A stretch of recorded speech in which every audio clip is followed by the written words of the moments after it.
আসসালামু আলাইকুম গাইজ। আমি এখন বরিশাল চরমোনাই 3 দিনের ফাল্গুনের 3 দিন ব্যাপী মাহফিল যে চলতেছিল ওই মাহফিলে আসছি। এখন ওই পার থেকে মাহফিলের মাঠ থেকে এই পারে আসছি। নৌকা ভাড়া নিচে 10 টাকা। বেসিক্যালি এখানে মানুষ আসে একটু মানে গ্রামীণ যে পরিবেশটা এটার উপভোগ করার জন্য। একটু মানে শহর থেকে একটু সাইডে আসে মানুষ যে পিওর যে অক্সিজেনটা আছে ওইটা নেওয়ার জন্য। আবার কেউ কেউ আসে বুঝিনি তো স্মোক করার জন্য। সো আমি এর ভিতরে আগেরটা মানে প্রথমটা নেওয়ার জন্য আসছি, পিওর অক্সিজেনটা নেওয়ার জন্য আর প্রাকৃতিক যেই মানে পরিবেশটা উপভোগ করার জন্য। আপনারা দেখতেছেন এই যে এগুলা কুমড়া ক্ষেত, এগুলা এগুলো কুমড়া ক্ষেত, তারপরে ওইদিকে আছে টমেটো ক্ষেত, কদু ক্ষেত। ওই যে আমাদের চরমোনাইয়ের লঞ্চগুলো দেখা যাচ্ছে। প্রচুর মানুষ আপনাদেরকে মানে দেখাইতেছি, এখানে প্রচুর মানুষ।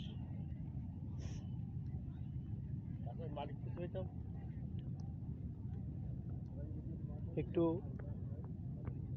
এখানে একটু নিরিবিলি পরিবেশ। ওখানে তো যেমন ওয়াজ নসিহত চলতেছে, হালকায় জিকির চলতেছে, অলওয়েজ আমলের ভিতরে থাকতে হয়। এখানে একটু মানে অবশ্যই আমরা এখানে আসছি মূলত মাহফিলে আসার বেসিক্যালি মূল কারণই হলো আমলের জন্য। বাট তারপরও আমরা একটু এদিকে আসলাম ঘুরতে। কখনো ঘুরতে বের হয় নাই 3 দিনের ভিতরে, কিন্তু আজকে বের হলাম। এই যে দেখেন কুমড়া, এটা কুমড়া ক্ষেত। এখানে অনেক কুমড়া, প্রচুর প্রচুর কুমড়া। আমরা দেখি একটু সামনে যে প্রচুর মানুষ দেখতেছেন আপনারা এই চরে। মানে এই ফাল্গুনের 3 দিন ব্যাপী মাহফিলে মিনিমাম মানুষ হয় না হলেও মানে যদি মিনিমাম ধরেই আমি তাহলে 1.5 কোটি মিনিমাম, আর ম্যাক্সিমাম 2 কোটি। একদম যেটা মানে একদম রাইট কথা এবং সত্য কথা। এখানে কত যদি হিসাব পরিমাপ করার মতো থাকতো তাহলে এরকমই হইতো। মানে আপনাদেরকে সব তো আমি এইবারে আসছি, সব দেখানো সম্ভব না। তারপরও মানে আমি কিছু ভিডিও করছি, ওগুলা দিব আপনাদেরকে, দেখবেন। প্রচুর মানুষ, সব মাঠ তো আর ঘুরে দেখা সম্ভব না এই মানুষের ভিতরে। যতটুকু ঘুরছি প্রচুর মানুষ। আমি হতবাক এত মানুষ আগের মানে যত আরও আগেও আসছি। মানে নতুন নতুন বছর আসে আর নতুন নতুন মানুষের আনাগোনা আরও বেড়ে যায়, মানুষ আরও বেশি আসে। আল্লাহ একমাত্র ভালো জানে এটার ভিতরে কী আছে। এটা হক।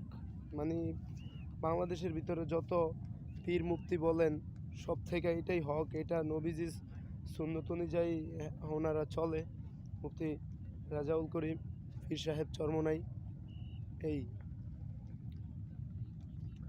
হকের জয় হবে ইনশাল্লাহ, এটা সুনিশ্চিত। একদিন আগে আর একদিন পরে। প্রচুর রোদ গরম।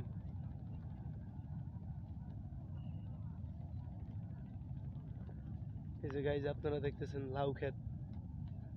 পরিবেশটা গাইজ এত সুন্দর, এত নিরিবিলি, যা বলা বাহুল্য, না বললেই না। প্রচুর মানুষ চারিদিকে, মানে যে যার মতো টাইম এক্সপান্ড করতেছে।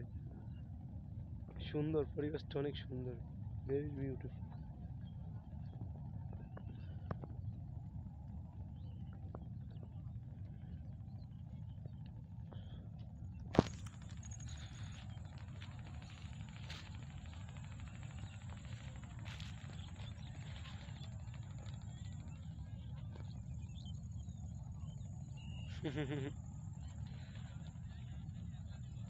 ভিডিও শুটের মাঝে কয়েকটা পিক নিলাম গাইজ। ওখানে দেখা যাচ্ছে একটা লোহার সেতু, ওদিকে কি যাওয়াটা কি ঠিক হবে? আজকে এই পর্যন্তই গাইজ। চেয়েছিলাম বরিশাল যাইতে, বাট বরিশাল এখান থেকে চরমোনাই থেকে বরিশাল যাইতে প্রায় 1 ঘন্টা সময় লাগে। 1 ঘন্টা সময়ের ভিতরে তারপরে এখন টাইম হলো 10টা 30। সো 1 ঘন্টা যাইতেই লাগবে, 11টা 30 বেজে যাবে। সো আমার এখানে এসে নামাজ পড়ে ভেরি টাফ। সো সেই কারণে আমি যাই নাই। ইনশাল্লাহ দেখি আগামীকাল তো শুক্রবার, আগামীকালও পারবো না। বাট বরিশাল এবারও মনে হয় যাওয়া হবে না। যাই হোক, বরিশাল যাওয়ার জন্য এটা কোনো না, ফ্যাক্টর না। কারণ আমি বরিশাল যাওয়ার জন্য আসি নাই, আমি আসছি চরমোনাই বয়ান শোনার জন্য, ওয়াজ শোনার জন্য। ভালো একটা মানুষ হয়ে, পবিত্র একটা মানুষ হয়ে মানে আমি ঢাকায় ফিরে যাব, এটাই আমার কামনা। আল্লাহ যেন আমাকে যেই নিয়াতে আসছি ওই নিয়াত পরিপূর্ণ করে, ওই নিয়াতের উপরেই আছি, বাট ওই নিয়াত যেন আমার খুব মানে করে আল্লাহ। এটাই গাইজ, আমার জন্য আপনারা সবাই দোয়া করবেন, আমি যেন ভালো একটা মানুষ হয়ে যাই।